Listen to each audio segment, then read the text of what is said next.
Friends of our channel and YouTubers, welcome. Answers of an Alien from Andromeda, Video 92, October 15, 2012.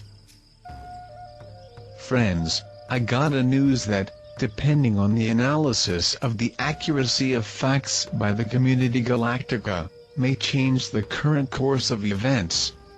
A motion of descent lines of your elites managed to contact the leadership of the fleet Pleiadians that is on the planet, and are trying to manage another solution for the planet. They do not agree with the plans of the other elitist faction to eliminate much of the population, and are trying to sign some agreements of conduct with the galactic community. Even if these agreements happen, and the plans of the other faction are neutralized, they do not represent the planet as leadership. Will be treated as part of the population. Any social reorganization that goes into effect on the planet after the implementation of a new context, will be consigned to direct approval by the board of the Community Galactica. They are requesting the direct intervention of the Community Galactica over the control of natural disasters that are expected, the control of large solar emissions that are about to happen any time by the approach of Nibiru's system, the control of internal pressure on the planet that is about to cause a huge cataclysm, minimization of climatic effects generated by the reversal of the poles because of the approaching galactic hemisphere, and the neutralization of military actions of the opposing faction. To do so, would be giving detailed plans of all actions planned, and all deposits and secret laboratories that comprise the current organization of the global elite. The board of the Community Galactica will be examining all details pertaining to this query to give some advice. This is a decision that should generate a lot of work for the Community Galactica in the administration of this colony, as it would against natural events that should filter the new colony. This filtering would account for the time it would take until all the zero level, being transferred by natural death to their new places of settlement.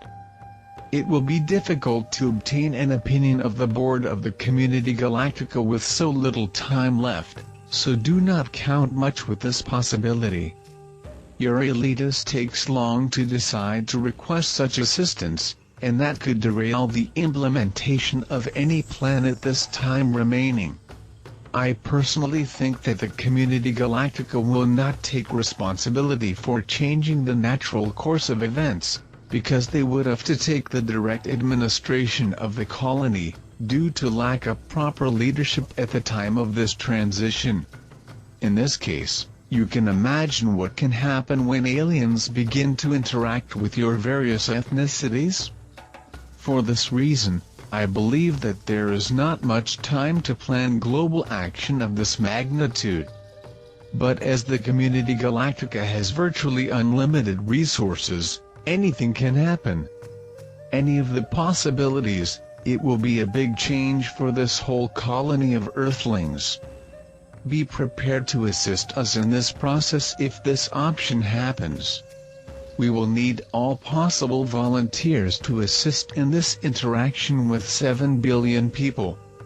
The list of coordinates received from CB contains only 250 people that may possibly help us. If it happens, we will need many more to help in this great mission.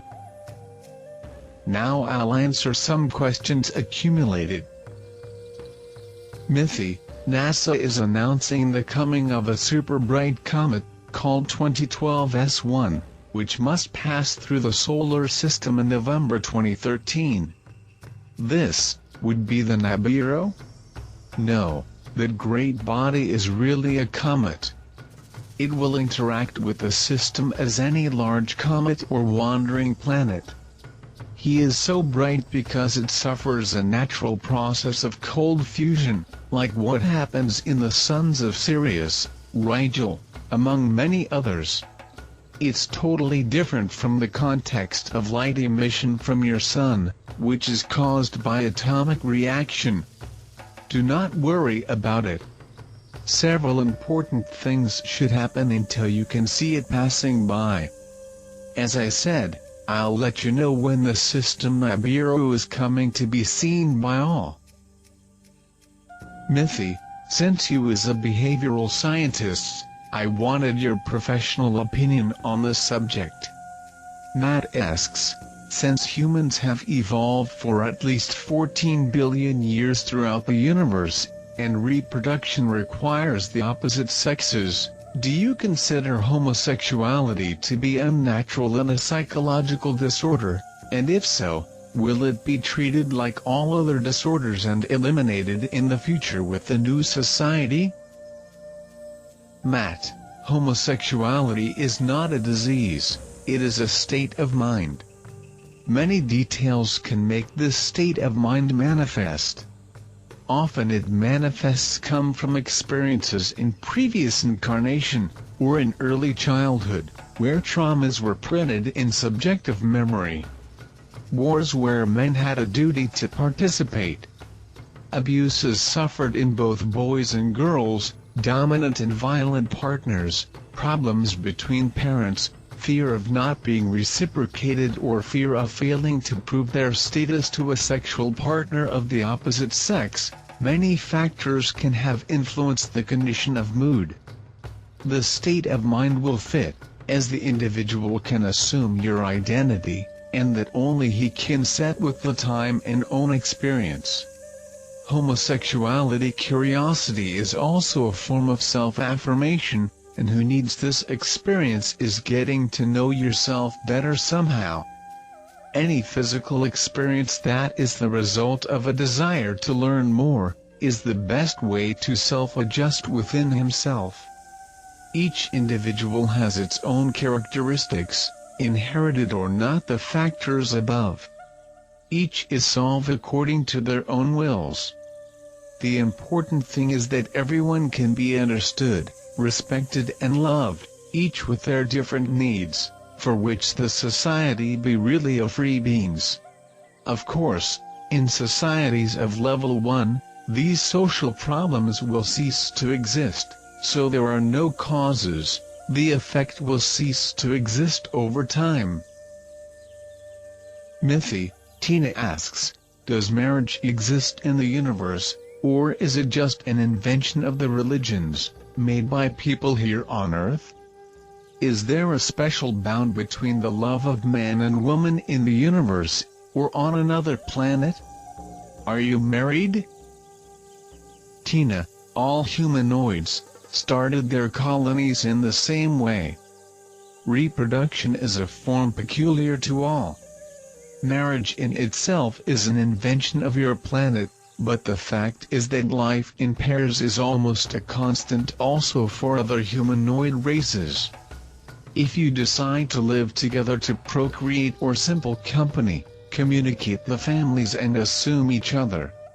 No further legal complications as those imposed here by your society.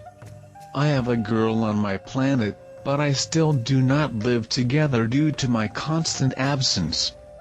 Maybe one day. Belfast, yes, all the ancient structures, temples, caves, pyramids, monoliths, etc. were gifts given by teams of astronauts to the civilizations of the past here on planet Earth. Mythi, Michael asks if it is true that American soldiers have found in a cave in Afghanistan, a 5,000-year-old Vimana, and that 8 U.S. soldiers are missing. It is said that the owner of this Vimana was a prophet named Zoroaster. Michael, what you call Vimanas is small transportation devices, which were presented to those that spread philosophies of life given to the tribes by certain breeds. The operation of these Vimanas were conditioned molecularly to specific touch of gifted, or do not work with anyone else. Therefore, after the death of the owners, they ceased to be of any use and were left in caves or tombs. These are units with technology that may cause bad effects if disassembled by personnel without the necessary qualification. You will find many traces of alien technology by the planet. In Russia there are weapons of defense ray energy buried for centuries. If dismantled by unskilled personnel, can cause serious consequences for the entire region. Mythi, Leo asks, why do you say that wanting to be humanoid is laudable? What makes us so special? Also, why can't other races colonize other planets from the beginning like us? I'm a little confused. Are they spiritually different from us? This is an interesting question. The descendants of the reptilian and insects are totally different physically from humanoids, but not only in the physical. Their spirits also develop through the fourth dimension to its incarnation in planets in the third dimension, but the development is different. They do not have the same kind of feelings, their priorities are different. In the case of the descendants of insects, they take almost 10 times longer to reach the levels of frequency than humanoids. The reptilians, not counting on primordial instincts of affection and family, and also take up to 7 times more than the humanoids to pass levels. For this reason they want the ability to incorporate feelings of humanoids to their brains cold-blooded, to increase speed of development. When societies of these races, reaching the level 10 of the third dimension, will move to the fourth, along with the humanoids, and there will be no more differences. The problem is getting there. The humanoids are far from perfect. We make mistakes a lot to learn something, we are too proud to admit our mistakes, and we are very heterogeneous in terms of culture, but we have feelings too developed, which generates a more effective interaction between our colonies by the whole universe. This is a characteristic of mammals in general, not only of the humanoids. The difference is that we have activated our brains and can think, philosophize and develop technologies, when the rest of the animals not. But the primal instincts are present in all warm-blooded mammals. A dog may adopt a kitten as her offspring, an alligator never adopt a turtle, but it's always a good snack. Be well, friends, the light will be with you all.